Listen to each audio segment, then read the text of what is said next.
Judges 18. The Danites settle in Laish. In those days Israel had no king. And in those days the tribe of the Danites was seeking a place of their own where they might settle, because they had not yet come into an inheritance among the tribes of Israel. So the Danites sent 5 of their leading men from Zorah and Eshtaol to spy out the land and explore it. These men represented all the Danites. They told them, "Go, explore the land." So they entered the hill country of Ephraim and came to the house of Micah, where they spent the night. When they were near Micah's house, they recognized the voice of the young Levite, so they turned in there and asked him, "Who brought you here? What are you doing in this place? Why are you here?" He told them what Micah had done for him, and said, "He has hired me and I am his priest." Then they said to him, "Please inquire of God to learn whether our journey will be successful." The priest answered them, "Go in peace. Your journey has the Lord's approval." So the 5 men left and came to Laish, where they saw that the people were living in safety, like the Sidonians, at peace and secure. And since their land lacked nothing, they were prosperous. Also, they lived a long way from the Sidonians and had no relationship with anyone else. When they returned to Zorah and Eshtaol, their fellow Danites asked them, "How did you find things?" They answered, "Come on, let's attack them. We have seen the land, and it is very good. Aren't you going to do something? Don't hesitate to go there and take it over. When you get there, you will find an unsuspecting people and a spacious land that God has put into your hands, a land that lacks nothing whatever." Then 600 men of the Danites, armed for battle, set out from Zorah and Eshtaol.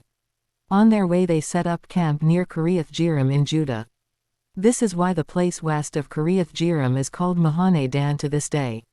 From there they went on to the hill country of Ephraim and came to Micah's house. Then the 5 men who had spied out the land of Laish said to their fellow Danites, "Do you know that one of these houses has an ephod, some household gods and an image overlaid with silver? Now you know what to do." So they turned in there and went to the house of the young Levite at Micah's place and greeted him. The 600 Danites, armed for battle, stood at the entrance of the gate. The 5 men who had spied out the land went inside and took the idol, the ephod and the household gods, while the priest and the 600 armed men stood at the entrance of the gate. When the 5 men went into Micah's house and took the idol, the ephod and the household gods, the priest said to them, "What are you doing?" They answered him, "Be quiet. Don't say a word. Come with us, and be our father and priest. Isn't it better that you serve a tribe and clan in Israel as priest rather than just one man's household?" The priest was very pleased. He took the ephod, the household gods and the idol and went along with the people. Putting their little children, their livestock and their possessions in front of them, they turned away and left. When they had gone some distance from Micah's house, the men who lived near Micah were called together and overtook the Danites. As they shouted after them, the Danites turned and said to Micah, "What's the matter with you that you called out your men to fight?" He replied, "You took the gods I made, and my priest, and went away. What else do I have? How can you ask, 'What's the matter with you?'" The Danites answered, "Don't argue with us, or some of the men may get angry and attack you, and you and your family will lose your lives." So the Danites went their way, and Micah, seeing that they were too strong for him, turned around and went back home.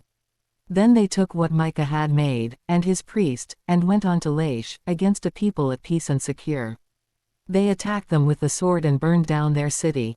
There was no one to rescue them because they lived a long way from Sidon and had no relationship with anyone else. The city was in a valley near Beth Rehob. The Danites rebuilt the city and settled there. They named it Dan after their ancestor Dan, who was born to Israel, though the city used to be called Laish. There the Danites set up for themselves the idol, and Jonathan son of Gershom, the son of Moses, and his sons were priests for the tribe of Dan until the time of the captivity of the land. They continued to use the idol Micah had made, all the time the house of God was in Shiloh.